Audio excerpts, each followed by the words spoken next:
Hello বন্ধুরা, welcome back to my mini blog. আজকেরটা mini ব্লগই বলতে হয়। আজকে আমার বাড়িতে এসেছে আমার সবচেয়ে প্রিয় ভালোবাসার মানুষ আর আমার কাছের মানুষ, এই বাচ্চাটা আমার সন্দেশ। তোমরা ওকে সবাই চেনো।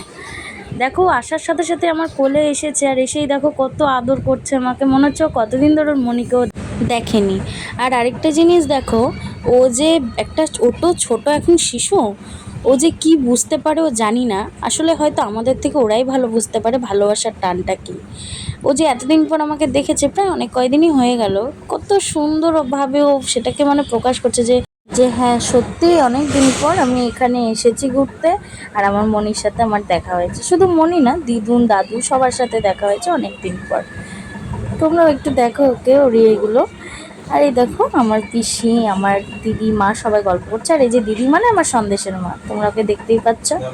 আর সব শেষে দেখো, খেলাধুলা করে আমার সন্দেশ এখন বাড়ি যাওয়ার পালা। এটা আমার বাবা, মানে ওর দাদু।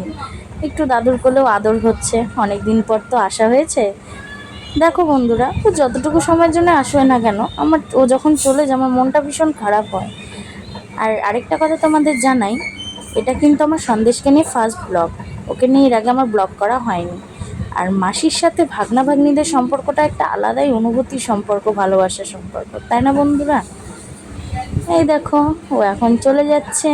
আমার সন্দেশ আমাকে টাটা গুড নাইট বলে গেল। তাই আমার সন্দেশের তরফ থেকে তোমাদেরকেও জানাই শুভরাত্রি। আজ পর্যন্ত এইটুকুই বন্ধুরা, টাটা।